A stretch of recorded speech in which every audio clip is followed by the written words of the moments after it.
अस्सलाम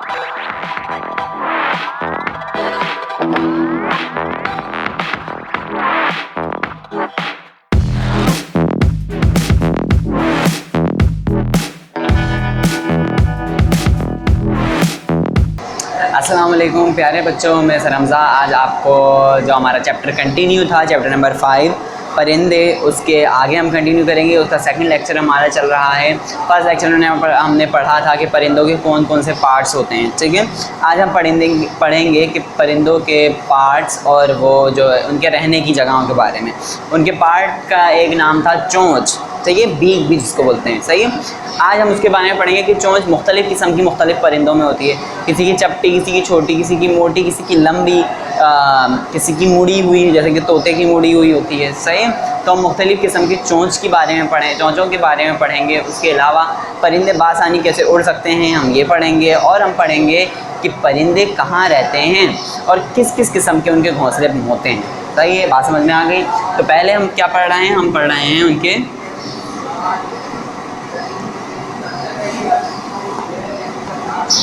चोंच के बारे में। चोंच यानी बीक। चोंच उनकी किस तरह की होती है बच्चों? कुछ हल्की और छोटी चोंच होती हैं, ठीक है। कुछ चपटी, कुछ मुड़ी हुई, कुछ लंबी नोकदार, सही है। किस किस किस्म की चोंच होती हैं? हल्की और छोटी,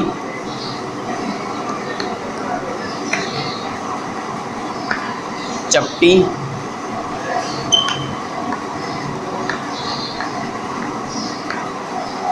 और मुड़ी हुई,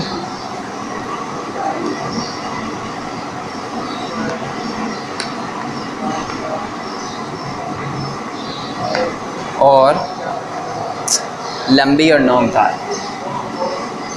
लंबी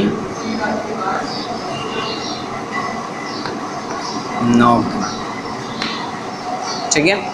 हल्की और छोटी चोंच कौन से परिंदे की होती है? चिड़िया देखी आप सबने? चिड़िया की छोटी चोंच होती है, ठीक है, बहुत छोटी सी चोंच होती है चिड़िया की,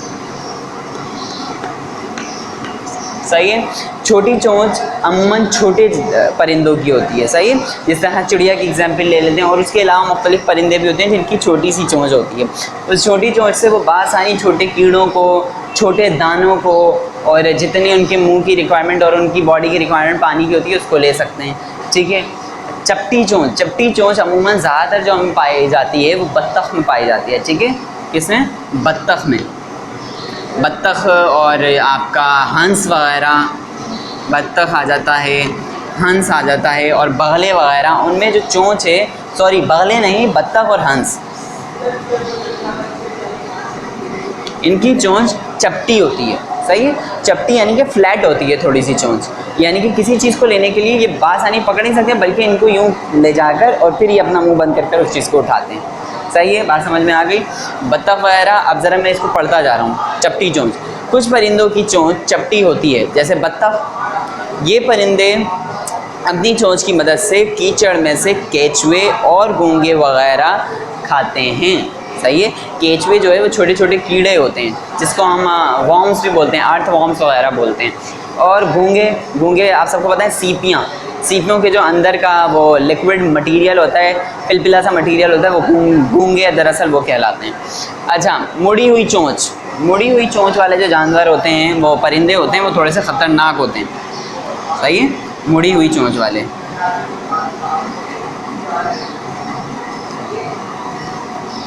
चोंच,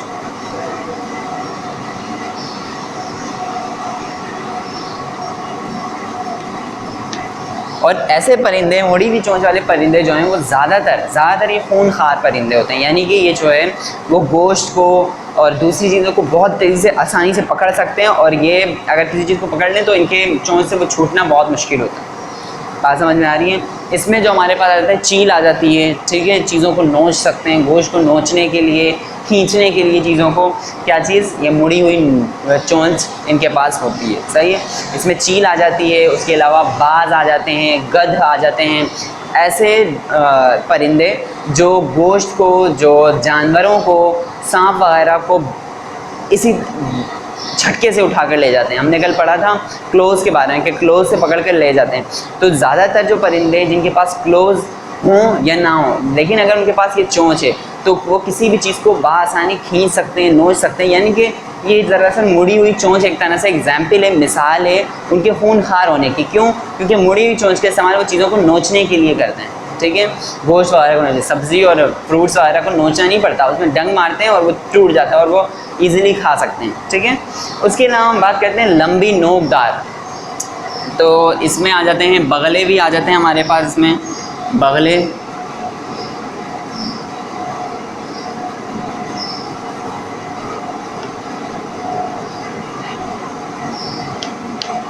ठीक है। बगले के अलावा और क्या आ जाता है?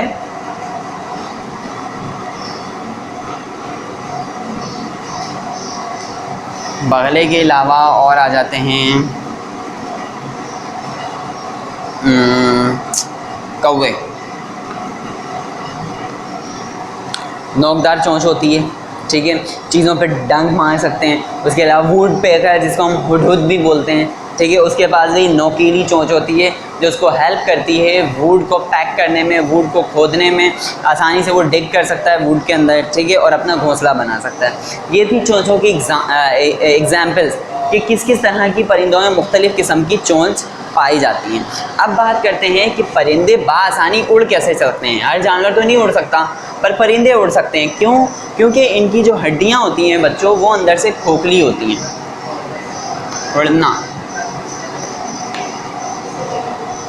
उड़ना कैसे पॉसिबल है? फ्लाइंग उड़ना इस तरह से पॉसिबल है, हड्डियां खोखली होने की वजह से इनका वज़न हल्का होता है और ये बआसानी उड़ सकते हैं। ठीक है, आज समझ में आ गई। अब हम बात करते हैं इनके घोंसलों की।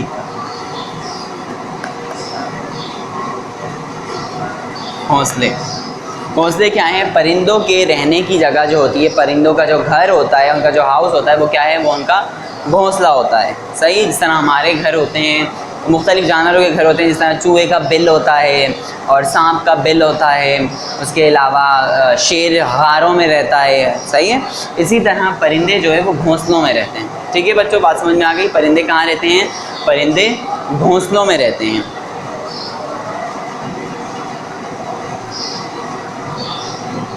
अब घोंसले ये बनाते क्या हैं? जो परिंदे बआसानी उड़ सकते हैं, ठीक है बच्चों, जो परिंदे बआसानी उड़ सकते हैं वो अपने घोंसले ऊंची जगहों पर बनाते हैं, जैसे पहाड़ के ऊपर, पहाड़ की चोटियों के ऊपर, उसके अलावा दरख्तों के ऊपर, ऊंचे दरख्तों के ऊपर, दरख्तों के पत्तों के ऊपर। सही है, दरख्तों के अलग अलग किस्म के पत्ते होते हैं, कुछ चौड़े होते हैं, कुछ गहरे होते हैं। उस तरह के पत्तों के ऊपर वो अपने जो है वो बनाते हैं, घोंसले बनाते हैं।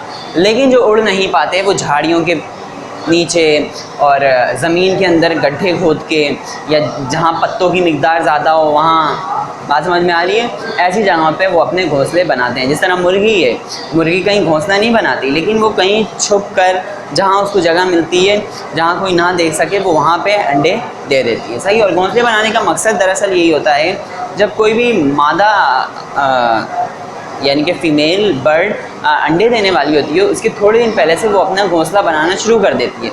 वो घोंसला बनाती है, उसमें अंडे देती है, उसमें बच्चे होते हैं। ठीक है, वो बच्चों को फिर खाना भी वो फीड करवाते हैं। फ़ीमेल मेल दोनों जो उनके पेरेंट्स होते हैं, पेरेंट परिंदे, वो आके उनको फीड करवाते हैं, खाना लेकर आते हैं, उनको खिलाते हैं। और एक वक्त आते हैं उन बच्चों के पर इस काबिल हो जाते हैं कि वो खुद ही उड़ सकते हैं। फिर वो बच्चे खुद ही उड़ते हैं और उड़ के खाना खाते हैं। ठीक है, तो घोंसलों की बात कर रहे थे हम। कुछ परिंदे झाड़ियों के दरमियान ज़मीन खोद कर घोंसला बनाते हैं, कुछ परिंदे वीरान जगहों पर घोंसला बनाते हैं। तो दो जगहें हो गई, कौन कौन सी? झाड़ियाँ। घोंसले कहाँ बनते हैं? झाड़ियों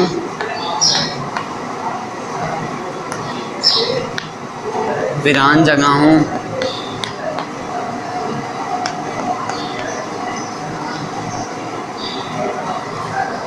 कुछ परिंदे ऊंचे पहाड़ों पर घोंसले बनाते हैं और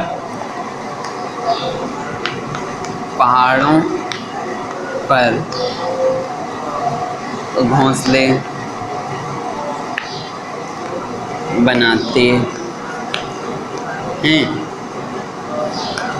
ठीक है, क्लियर हो गया। उसके बाद ये इन्होंने कुछ एग्जाम्पल्स दिए हैं, जैसे कि चील, गध। सही है, ये वो परिंदे हैं जो कि ऐसी जगहों पर, पहाड़ों के ऊपर, पहाड़ की चोटियों के ऊपर क्या बना रहे होते हैं, अपने घोंसले बना रहे होते हैं। अब बात करते हैं परिंदों के घोंसलों की इकसाम की, यानी कि हमें अपनी किताब में परिंदों के घोंसलों की कौन कौन सी इकसाम बताई गई है। इकसाम जो है वो 3 बताई गई हैं। सही है, परिंदों के थ्रू पहली है इंग्लिश में इसका नाम है वीवर बर्ड या बिया।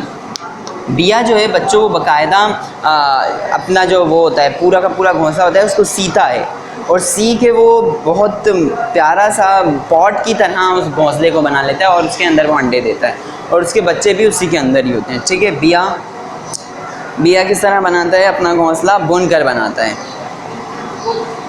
बिया तिनकों की मदद से बुन कर घोंसला बनाता है। ठीक है, नंबर 2 वुड पैकर, हुदहुद। ठीक है, हुदहुद बोलते हैं उर्दू में इसको, वुड पैकर को। हुदहुद लकड़ियों में सुराख करके अपना घोंसला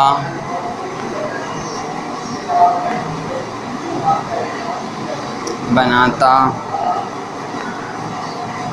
है। ठीक है, थर्ड आ जाता है टेलर बर्ड। कौन सी बर्ड? अच्छा, ये पॉइंट ज़रा इधर ही नोट कर लें।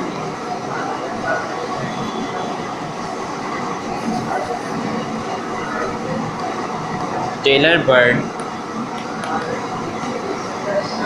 2 पत्तों को सीकर घोंसला बनाती है। ठीक है, 3 तरह के हमने घोंसले पढ़े हमारी बुक के अकॉर्डिंग। एक तो बिया का घोंसला जो वो तिनकों से बुन कर बनाता है। एक घोंसला वुड पैकर यानी हुदहुद का जो कि लकड़ियों में सुराख कर घोंसला बनाता है। ठीक है, तीसरा घोंसला आ जाता है टेलर बर्ड का जो कि 2 पत्तों को मिलाकर उसको सीती है और सीकर घोंसला तैयार करती है। ठीक है, और घोंसला ये क्यों तैयार करते हैं? ताकि ये उसमें अंडे दे सकें और इनके बच्चे जो निकलें वो किसी भी किस्म की परेशानी से, किसी भी किस्म के ख़तरे से महफूज रहें। सही है, बात समझ में आ गई? ये था आज का हमारा लेक्चर। अब चलते हैं क्लास वर्क की तरफ।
नाम लिखें। ठीक है, सेकंड क्वेश्चन।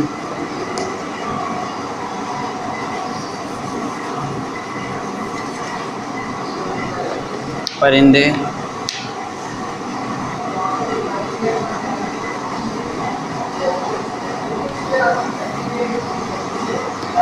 बासानी कैसे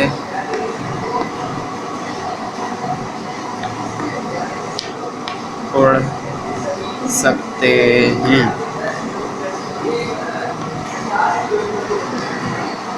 परिंदे बआसानी कैसे उड़ सकते हैं, ठीक है, एक ये बात हो गई, ये दोनों बातें हो गई। अब हमारे पास और भी क्वेश्चंस इसमें आते हैं, जैसे कि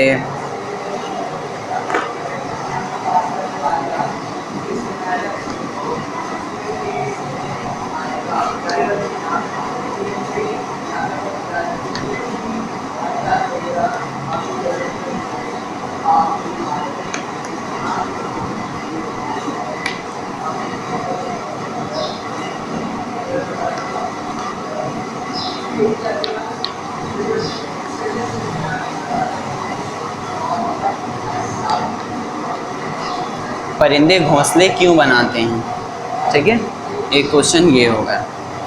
अब आपने ये तीनों आंसर खुद ही लिखने हैं, ठीक है बच्चों। क्वेश्चन में आपको समझाता हूँ, परिंदों के मुख्तलिफ इकसाम की चोंच के नाम लिखें। चोंच हमने पढ़ी, 4 किस्म की चोंच पढ़ी, आपने सिर्फ और सिर्फ उनके नाम लिखने हैं। परिंदे बआसानी कैसे उड़ सकते हैं, पेज नंबर आप ओपन करते हो अगर 25, तो उसमें आपको 3rd पैराग्राफ दिखेगा, जिसमें उन्होंने बताया कि परिंदों के जो पर हड्डियाँ होती हैं वो हल्की होती हैं। क्यों? क्योंकि वो अंदर से खोखली होती हैं। बबल में ने भी आपको बताया कि वो कैसे बआसानी उड़ सकते हैं। सही, खोखली होने की वजह से उनका वज़न हल्का हो जाता है। जब उनका वज़न हल्का होता है तो वो ईज़िली हवा में उड़ पाते हैं, ठीक है बच्चों। ये होगा सेकंड क्वेश्चन। 3rd क्वेश्चन आपने खुद से लिखना है कि परिंदे घोंसले क्यों बनाते हैं। आपके ख्याल में परिंदे घोंसले क्यों बनाते हैं? अगर आप हेल्प लेना चाहो तो पेज नंबर 26 पे पेज नंबर 26 पे लास्ट पैराग्राफ है, इसमें बताया कि परिंदे घोंसले बनाते हैं अंडे देने के लिए। अंडों से बच्चे निकलते हैं, बच्चे ख़तरों से महफूज रहते हैं, और जब तक बच्चों के पर बड़े नहीं हो जाते, परिंदे जो है यानी कि जो उनके पेरेंट परिंदे होते हैं, पेरेंट बर्ड्स होते हैं, वो आके उनको फीड करवा रहे होते हैं, खाना ला कर खिला रहे होते हैं, ठीक है। ये तीनों क्वेश्चन आपने अभी करने हैं। वीडियो को एक क्वेश्चन पे पॉज करो, क्वेश्चन का आंसर कंप्लीट करो, फिर अगले क्वेश्चन पे आओ, ठीक है। तो आपके लिए आसानी होगी। अगर सारे क्वेश्चन एक साथ लेते रहोगे, देखते रहोगे, खाली देखते ही रहोगे और उतारते रहोगे तो इस तरह नहीं कर पाओगे। एक क्वेश्चन उतारो, वीडियो को रोको, उसका आंसर लिखो, फिर दूसरे क्वेश्चन को उतारो, उसको लिखो, फिर उसकी हेल्प लो बबल से, वो जो लेक्चर है उससे भी, और फिर उसके अलावा अपनी बुक से भी, ठीक है बच्चों। चलते हैं होमवर्क की तरफ।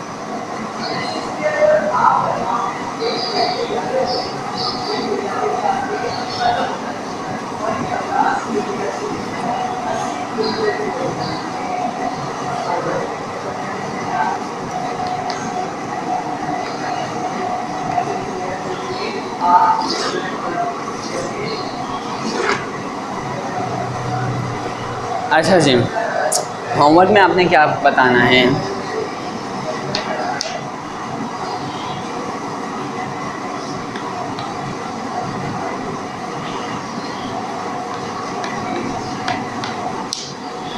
कि घोंसलों की इकसाम के बारे में आप क्या जानते हैं? अच्छा बच्चों, परिंदों के घोंसलों के इकसाम के बारे में आप क्या जानते हैं? परिंदों के घोंसलों की हमने 3 इकसाम पढ़ी। इसमें एक हमने परिंदा पढ़ा बेया, सही है, वीवर बर्ड। एक हमने पढ़ा वुड पैकर, हुदहुद, ठीक है, कि वो किस तरह घोंसला बनाता है। तीसरा पढ़ा हमने टेलर बर्ड, कि वो किस तरह घोंसला बनाती है। आपने इन तीनों के नाम लिखने हैं कि परिंदों की घोंसलों की 3 इकसाम हमने पढ़ी हैं। कौन कौन सी पढ़ी हैं? 1 बाय 1 आप लाइनें डाल के पहले आपने नाम लिख दिए। नाम नहीं लिखने, हमने 3 इकसाम पढ़ी हैं, आपने ये लाइन लिख दी। परिंदों के घोंसलों की 3 इकसाम हमने पढ़ी हैं, सही है, बात समझ में आ गई। ये 3 इकसाम होती हैं, ये भी लिख सकते हैं आप, सही है। उसके बाद आपने फर्स्ट पॉइंट लिख दिया हुदहुद पर, सेकंड पॉइंट लिख दिया उस पर बिया पर, सही है, थर्ड पॉइंट लिख दिया टेलर बर्ड पर, सही है। ये आंसर जो आपने लिखना है ये पॉइंट्स की सूरत में लिखना है। यहाँ पे आपका होमवर्क कंप्लीट हो जाएगा और आज हमारा जो परिंदे वाला चैप्टर था वो कंप्लीट हो गया। चैप्टर नंबर 5 क्लोज़ करके इंशाल्लाह हम नेक्स्ट लेक्चर में चैप्टर नंबर 6 स्टार्ट करेंगे। जब तक के लिए अल्लाह हाफ़िज़।